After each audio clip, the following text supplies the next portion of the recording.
Bonjour à tous, bonjour à toutes, bienvenue dans En route pour demain. Le GNL va-t-il sauver les paquebots de croisière? Un point sur des bornes de recharge ultra rapides, l'essai de la toute nouvelle Peugeot 408 et puis la marque de vélo de sport Lapierre qui s'associe à Alpine. C'est le programme de votre émission cette semaine. En route pour demain, présenté par Pauline Ducamp sur BFM Business et Tech & Co. Je suis ravie de vous retrouver pour un nouvel épisode d'En route pour demain. Alors on les croyait en perte de vitesse avec la pandémie, mais les paquebots de croisière restent sur le devant de la scène avec toujours plus de superlatifs, des dimensions toujours plus folles. Dernière en date, l'Icon of the Sea. En fait, Olivier Chichporti, je ne sais pas comment le qualifier autrement qu'en parlant d'un monstre des mers. Oui, bonjour Pauline, c'est vrai, c'est le paquebot de croisière de tous les superlatifs, comme tu l'as dit, toujours plus grand, toujours plus gros. C'est 365 mètres de long, l'équivalent de 3 terrains de foot mis côte à côte, qui va embarquer 7600 personnes sur un bateau de 20 ponts. 20 ponts, c'est 20 étages. On trouvera même des cabines triplex sur 3 étages pour les familles. J'arrive même pas à imaginer. C'est trop beau. C'est aussi et surtout un vrai parc d'attractions sur mer, avec 6 toboggans, tous plus grands les uns que les autres, d'ailleurs qui battent des records de hauteur, de grandeur. Pas moins de 7 piscines pour tous les goûts. 40 restaurants, bars et cafés, des bains à remous, des théâtres aquatiques et même des chutes d'eau dans ce bateau. C'est incroyable. Alors, il va être mis à l'eau pas avant 2024, mais déjà, tu imagines bien que la polémique enfle pas mal autour de ce bateau. Pour beaucoup, en fait, c'est une vraie aberration écologique, ce Icon of the Seas. Pourquoi Parce qu'à l'heure de la sobriété énergétique, c'est assez logique, où tout le secteur des transports, en fait, aujourd'hui, se transforme, va vers plus de sobriété, moins d'émissions. Dans l'aviation, par exemple, on voit des avions qui sont plus petits, des carburants propres. Dans le secteur des croisières de luxe, en général, et dans celui des gros bateaux en particulier, c'est toujours plus, c'est un peu la surenchère.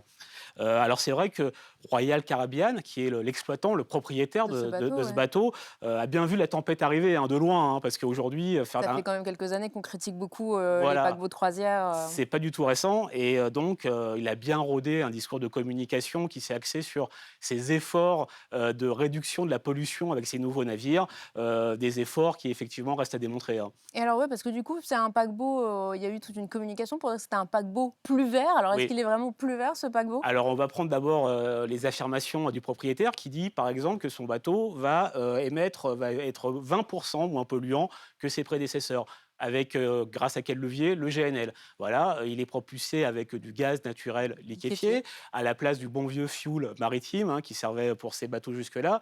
Et donc, il annonce 20% de pollution en moins. Il annonce également un meilleur traitement des eaux usées. Les eaux usées, c'est tout ce que les passagers rejettent à la mer. Là, il explique qu'effectivement, quasiment toute cette eau est recyclée, filtrée avant d'être rejetée dans l'eau. Et puis, il annonce également 20% d'arbres en plus sur les ponts, parce qu'il faut savoir, Pauline, que sur ces paquebots, il y a des arbres. Okay. Et il y a des parcs. Voilà. Alors évidemment, pour les experts, on est un tout petit peu plus réservé que ça. Et les gains qui sont annoncés par Royal Caribbean sont un peu, on va dire, contestés. François Gémen, qui est un chercheur assez connu, qui est un des co-auteurs du rapport du GIEC, était interrogé plusieurs fois sur le GNL. Il explique que le GNL, oui, c'est un peu moins polluant que le diesel. Mais c'est pas la panacée. Bien sûr que non, puisque c'est du gaz, donc c'est du fossile, c'est une énergie fossile. Il y a du méthane dedans, ça émet beaucoup de CO2. L'extraction du GNL n'est pas toujours propre, elle est même nocive pour l'environnement quand on parle de gaz de schiste. Donc en réalité, selon lui, ces énormes paquebots en général, comme le Icon of the Seas, représentent, et je le cite, une des sources de pollution les plus importantes aujourd'hui dans le monde du transport, si on enlève par exemple la voiture. Et il dit qu'un paquebot comme celui-là pollue infiniment plus qu'un avion, l'aviation qui est pourtant beaucoup plus épinglée sur les questions d'environnement. Pire, selon l'ONG Les Amis de la Terre, qui s'intéresse un peu aux efforts que font les compagnies comme Royal Caribbean, justement, Royal Caribbean se situe parmi les moins bons élèves mondiaux en termes d'efforts pour l'environnement. Alors donc finalement, ça donne tout l'air d'être une catastrophe sur mer, mais cette catastrophe sur mer, finalement, elle attire des clients. Et c'est ça qui est un peu triste quelque part, parce qu'effectivement, toujours selon son propriétaire, depuis que la billetterie a été ouverte, le nombre de réservations pour ce bateau, ces croisières, sont 3 fois supérieurs à ce qu'il a pu connaître pour la mise sur le marché de nouveaux bateaux. Et les tarifs sont hallucinants. Et les tarifs sont hallucinants. Le ticket d'entrée pour une semaine, ça va de 1 000 à 100 000 euros. Donc, il faut avoir les moyens. Donc, qu'est-ce qu'on peut déduire de ce succès paradoxal aujourd'hui? aujourd'hui, hein, c'est qu'en fait, on a une toute petite encore partie de la population qui n'a absolument pas envie de remettre en cause ni ses modes de consommation, ni ses modes de divertissement, on va dire, et qu'on a une autre partie de la population, bien plus large, peut-être un peu consternée, qui ne comprend pas aujourd'hui comment on peut encore rendre possible ce genre de produit. En tout cas, merci beaucoup Olivier Chiche-Portiche de nous avoir alertés sur ce sujet Merci à et toi. on passe tout de suite à l'invité de la semaine. BFM Business et Tech Co présente En route pour demain, l'invité. Et en plateau avec nous, on retrouve aujourd'hui Vanessa Bisconti-Cato. Bonjour. Bonjour. Vous êtes la directrice d'ABB e-Mobility, donc c'est la branche mobilité électrique en fait de la société suisse ABB. Et votre spécialité sont notamment les bornes de recharge. Et si on avait envie de vous recevoir aujourd'hui, c'est parce que vous avez lancé il y a quelques semaines une toute nouvelle borne. Alors ultra rapide, puisque en 3 minutes, on récupère 100 km d'autonomie. Comment ça fonctionne ? Alors effectivement, déjà ABB, pour ceux qui ne nous connaissent pas, on est une activité du groupe ABB, donc qui est un leader de l'ingénierie et de l'automatisation dans l'industrie. Et l'activité mobilité électrique démarre en 2010. Nous, notre métier, c'est vraiment, comme vous l'avez dit, la fabrication de bornes de recharge qui vont de 3 à 600 kW de puissance pour recharger les véhicules individuels légers, les bus et aussi demain les camions. Et donc, l'actualité récente est cette inauguration d'une e-station à Lidl qu'il y a moins d'une semaine qui présente donc e-station, c'est une station-service en fait pour les véhicules électriques. Donc avec C'est plein de vraiment- bornes de recharge où on vient se garer, Absolument. on branche sa voiture. Et uniquement pour les véhicules électriques. Donc sur cette e-station, typiquement, on a 13 places de stationnement, dont 9 qui sont dédiées à de la recharge rapide, faite par ABB e-Mobility justement, avec une borne Terra 360. Pour 360 kW. Absolument, vous avez tout compris. Donc 360 kW d'énergie qui sont délivrés et qui vont permettre de recharger jusqu'à 2 véhicules en simultané. Donc on a 360 kW d'autonomie, de puissance qui sont délivrés et qui vont se répartir sur les 2 connecteurs, donc les 2 prises, si on a 2 véhicules en simultané. Donc à ce moment-là, ils récupéreront chacun 180 kW de puissance. Donc effectivement, en fonction de la capacité du véhicule, on peut récupérer 3-5 minutes jusqu'à 100 km d'autonomie. Alors justement, on se dit, bon, alors les véhicules qui peuvent accepter ce type de puissance, c'est généralement des véhicules plutôt haut de gamme, plutôt chers. Pourtant, vous installez chez Lidl. C'est quoi votre pari en faisant un partenariat avec cette chaîne de magasins ? Alors déjà, ce qu'il faut savoir, c'est qu'on parle de la 360, mais en fait, sur ces 13 places de stationnement, il y a différentes puissances de recharge. Une à 360. Le reste des bornes présentées par ABB font 180 kW de puissance et peuvent se répartir en 2 fois 90. Donc là, on est sur des puissances qui sont plus adaptées pour les véhicules qui existent aujourd'hui. Et ce qu'il faut bien se dire, c'est que ces installations-là, elles sont conçues pour être pérennes, puisqu'elles sont conçues pour être là 8-10 années. Donc, il faut non seulement recharger les véhicules qui sont disponibles aujourd'hui sur le marché, mais aussi les véhicules de demain. Et on voit bien que la tendance, elle est plutôt à l'augmentation de la taille des batteries et de leur capacité à absorber plus de puissance. Donc, c'est vraiment la raison pour laquelle nous, on est plutôt à l'avant-garde d'aller chercher des puissances supplémentaires parce qu'on voit bien que l'usager, il veut se recharger quand il est en route, ce qu'on appelle en route, nous, pas à domicile ni à son lieu de travail, mais sur une aire d'autoroute ou sur un lieu comme celui-ci, une station-service, le plus vite possible, en se rapprochant idéalement du temps de recharge, du temps de faire son plein aujourd'hui dans le modèle traditionnel. Alors la Terra 360, c'est celle qui est la plus puissante en France, mais vous avez des bornes qui vont jusqu'à 600 kW. Le but, c'est vraiment ça, ça s'adresse on anticipe la voiture dans 15 ans où peut-être on aura 1000-1500 km d'autonomie. Alors, aujourd'hui, on n'est pas forcément uniquement sur le segment du véhicule individuel, ce que je vous disais. Nous, on va plutôt s'arrêter là. Aujourd'hui, on est à 360 kW pour le véhicule individuel. C'est déjà très bien. Les solutions qui vont au-delà sont plutôt pour les véhicules plus lourds. Vous en avez une image derrière vous. On voit Donc, des bus les derrière bus. nous pour ceux qui nous écoutent à la radio. Exactement, donc les bus et puis les camions demain. Les bus, typiquement, on a aujourd'hui dans le sud-est de la France, plus particulièrement à Nice, l'agglomération est précurseur et pousse beaucoup cette mobilité électrique, cette transformation-là. Donc on a installé un certain nombre de chargeurs, près de 150 chargeurs dans les dépôts pour recharger les bus de nuit. Donc là, on n'est pas sur des puissances très élevées parce qu'on a le temps, absolument. Mais on a aussi des pantographes qui sont installés, eux, en voirie, qui vont permettre une recharge en 5-6 minutes du bus pour qu'il puisse reprendre sa route. Donc là, on est sur des puissances beaucoup plus élevées.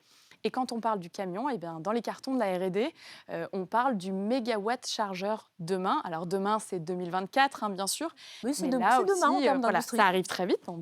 Et là aussi, on parle de puissance plus importante parce qu'on est sur des véhicules qui ont des capacités de batterie bien plus élevées. Alors justement, on en parle souvent, mais ça coûte beaucoup d'argent d'installer des stations, d'installer des bornes, surtout quand elles sont aussi puissantes, puisqu'il faut derrière avoir l'installation électrique qui permet justement de délivrer cette puissance. Combien ça coûte aujourd'hui une Terra 360 en termes d'installation? Alors, si on prend l'installation complète, hein, au-delà de la borne, il faut bien penser à toute la partie génie civil également de l'installation, toute la partie électrification, vous l'avez bien dit, en amont, l'installation potentiellement d'un poste, fonction d'un poste de transformation, fonction du lieu où vous vous trouvez. On est sur des projets, effectivement, qui peuvent approcher les 100 000 euros. Mais il n'y a pas une valeur très vraie dans ce que je vous dis, parce que ça dépend vraiment de chaque situation qui est différente et de l'environnement dans lequel on se situe. Au-delà de ça, on voit bien de toute façon que c'est une nécessité. Aujourd'hui, en France, on vient de dépasser le million de véhicules électriques ou hybrides rechargeables en circulation. Et si on veut continuer à avancer dans cette transformation pour une mobilité zéro émission, il faut absolument qu'on ait non seulement de la solution de recharge à domicile, c'est 90% de la recharge qui se fait à domicile ou sur le lieu de travail, mais bien en route, ce que je vous disais tout à l'heure, sur un centre commercial, pendant qu'on fait sur la route des vacances, sur les stations-service, sur les stations à essence traditionnelles que l'on connaît. C'est bien là-dessus où il faut qu'on investisse si on veut pouvoir atteindre le 3 millions de véhicules électriques en 2030 et plus. Justement, vous en parliez à l'instant, 1 million de véhicules électriques et hybrides rechargeables dans le parc en France. Il y a un autre million qu'on attendait depuis un certain temps, c'était justement le nombre de bornes accessibles en France par le grand public. On en est où? Le maillage est suffisant aujourd'hui sur le territoire? Il y a des points qui pêchent? Alors, j'aimerais 1 million, mais le chiffre objectif, c'était 100 000 points de charge. Et déjà, c'est beaucoup. Donc, l'objectif qui avait été fixé par le gouvernement, c'était 100 000 points de charge. Aujourd'hui, à fin octobre, on était à plus de 75 000 points de charge ouverts au public. L'idée derrière ces grands chiffres-là, c'est de donner une impulsion, de donner une vision. Et en ça, cet objectif a été très bon, parce qu'il faut bien se rappeler qu'au moment où il a été donné, on était plutôt à 36 000 points de charge ouverts au public. Donc on a fait plus fois deux. Exactement, en très peu de temps. Donc aujourd'hui, on peut quand même se targuer en France d'avoir un maillage qui est vraiment bon. Maintenant, il faut avoir donc différentes typologies de puissance pour s'adapter aux différents lieux, pour s'adapter aux différents usages, et puis poursuivre avec des solutions efficaces et pérennes qui soient bien maintenues dans le temps pour qu'on ait un service qui soit offert à l'usager, qui soit tout le temps disponible. C'est bien ça aujourd'hui finalement, la complexité et ce sur quoi les différents industriels et les acteurs de la mobilité électrique doivent travailler ensemble. 2035, l'interdiction de la vente de véhicules thermiques en Europe. Il y a eu beaucoup de débats, notamment le mois dernier avec le Mondial de l'automobile, sur est-ce que finalement c'était possible, pas possible. Enfin, il y a eu beaucoup de critiques et en même temps les industriels sont en ordre de marche dans le secteur de l'automobile. Pour vous, c'est une utopie. Aujourd'hui, on est plutôt bien en ligne. On aura les matières premières, ça va se démocratiser. Enfin, comment vous voyez un petit peu la décennie prochaine sur la voiture électrique? Alors à nouveau, sans avoir de boule de cristal, en tout cas, ce qu'on voit, c'est qu'il y a une impulsion, il y a de grands messages et de grands objectifs qui sont donnés. On a parlé des 100 000 points de charge à l'occasion du Mondial de l'auto. Notre président a annoncé 400 000 points de charge ouverts au public, un objectif à 2030 pour pouvoir accompagner toujours ce développement. Et c'est finalement ces données-là dont on a besoin, nous, industriels, pour se préparer et investir nous aussi.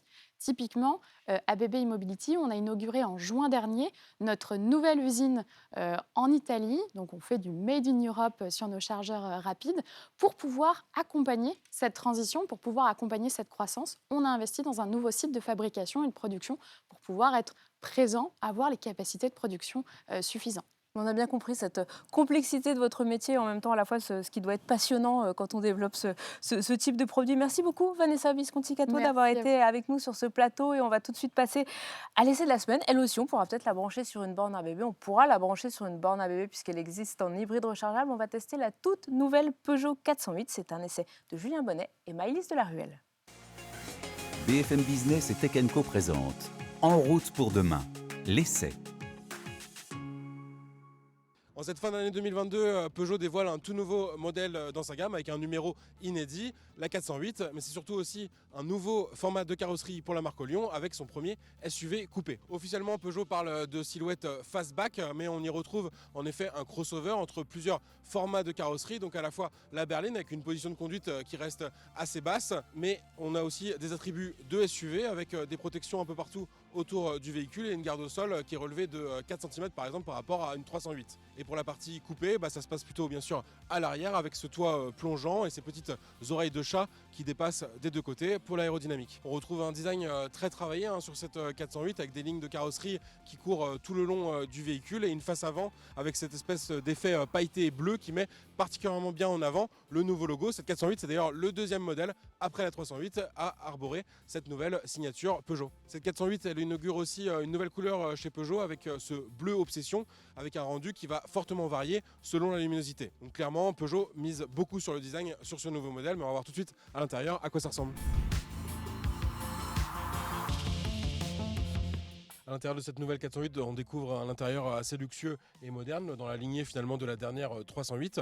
On retrouve notamment l'écran tactile 12 pouces au centre pour l'infodivertissement avec ses eye toggle, donc ces petites touches personnalisables tactiles qu'on va retrouver juste au-dessus des touches piano qui permettent elles d'avoir un accès plutôt facilité à la climatisation qui est seulement en réglage tactile sinon. On a également une console centrale particulièrement bien aménagée avec juste sous l'écran de la recharge à induction. Cette 408 elle est vendue uniquement en version boîte automatique, donc il n'y a pas besoin d'avoir d'espace pour un levier de vitesse, donc ça va vraiment optimiser les espaces de rangement ou encore le petit levier de changement de mode, très pratique pour passer facilement de marche avant à marche arrière ou pour changer de mode de conduite entre hybride et conduite 100% électrique ou sport.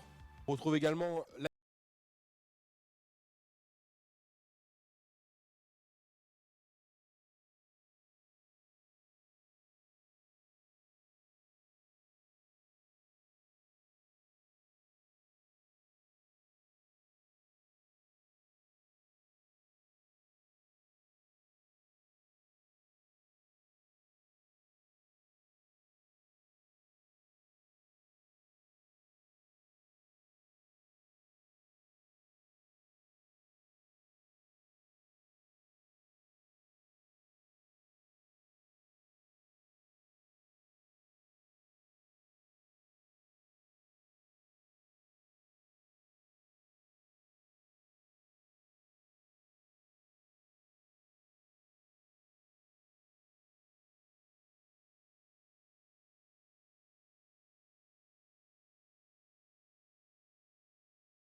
désiré. Un véhicule qui incarne donc bien la montée en gamme de Peugeot. On en parle tout de suite avec sa directrice générale, Linda Jackson. Nous avons travaillé sur la montée en gamme de Peugeot depuis 10 ans. Mais évidemment, avec le 408, c'est une nouvelle ère et c'est une déclaration de nos valeurs de Peugeot. Nos valeurs, c'est simple, c'est allure, c'est le design. Je pense que ça, c'est clair. Avec, c'est l'émotion, le plaisir à conduire. Ça, c'est le frais recette, design, plus le plaisir à conduire pour Peugeot. Et le troisième, évidemment, c'est l'excellence, c'est l'efficience, mais aussi la qualité. Cette montée en gamme, elle se retrouve également dans les tarifs de cette nouvelle 408 qui démarre à partir de 35 430 €, donc en finition d'entrée de gamme Allure avec la motorisation essence 130 chevaux. En finition haut de gamme GT, donc comme notre modèle d'essai, il faut compter un tarif de départ de 39 750 €. Mais pour notre modèle d'essai, donc en version hybride rechargeable 225 chevaux, il faut compter quasiment 10 000 € de plus avec un tarif de départ à 49 320 €. Peugeot fait d'ailleurs le pari osé sur un modèle qui se veut une grande routière de ne pas proposer de diesel. On n'a que de l'essence et de l'hybride rechargeable essence également, en attendant une version 100% électrique pour plus tard.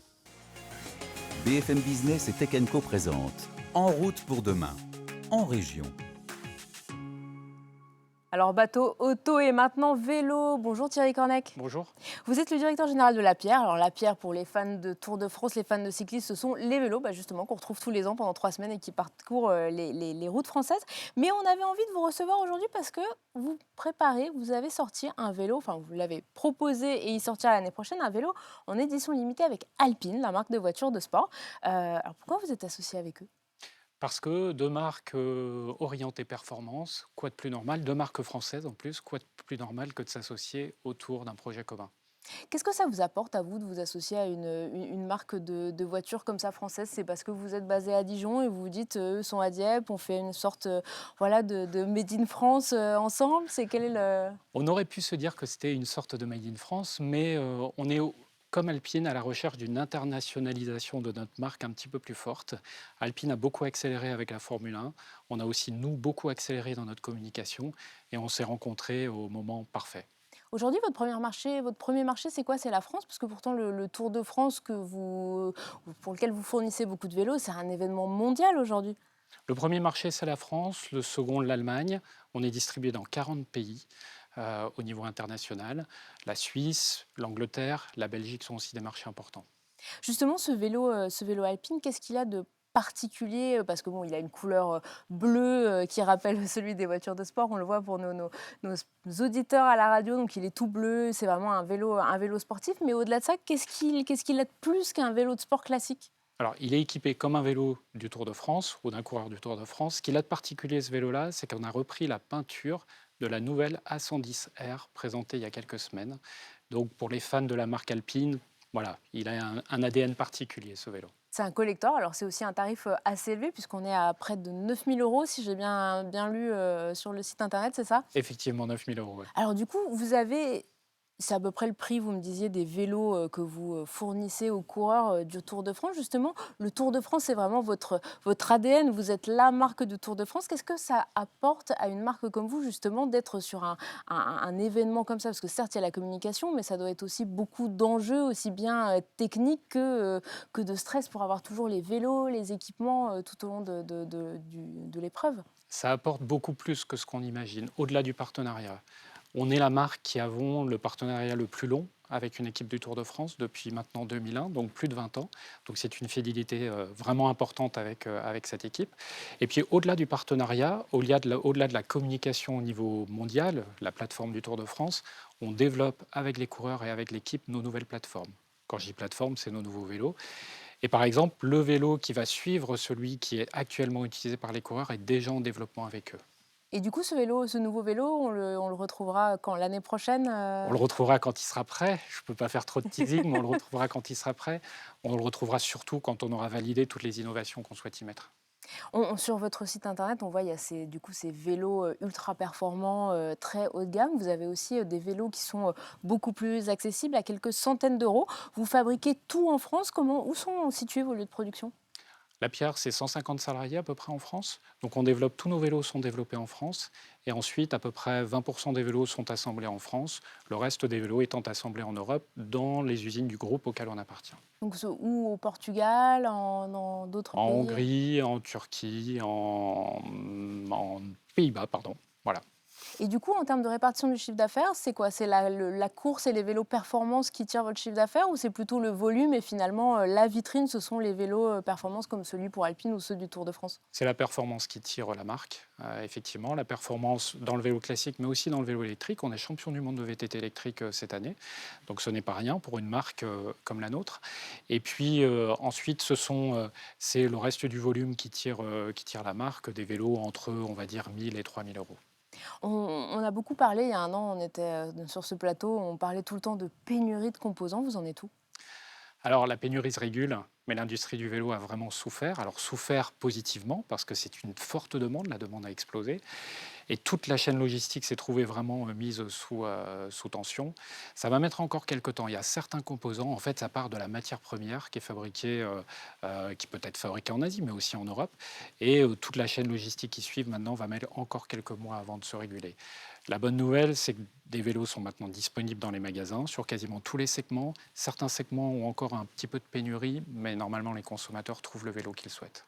Et alors, dernière question, rapidement, on parle beaucoup du vélo Made in France, du vélo grand public Made in France, pas simplement haut de gamme. Vous y croyez? C'est possible? C'est possible, mais pas sur la totalité des composants, mais c'est possible. Plutôt Made in Europe plutôt que Made in France, mais on n'en sera pas très loin, probablement. Bon, en tout cas, merci beaucoup Thierry Cornec d'avoir été aujourd'hui avec nous. C'est déjà la fin de ce numéro d'En route pour demain. Merci à tous de nous avoir suivis sur BFM Business et sur Tech Co. Et on se retrouve la semaine prochaine. Bon week-end à tous. En route pour demain, la mobilité sous toutes ses formes sur BFM Business et Tech Co.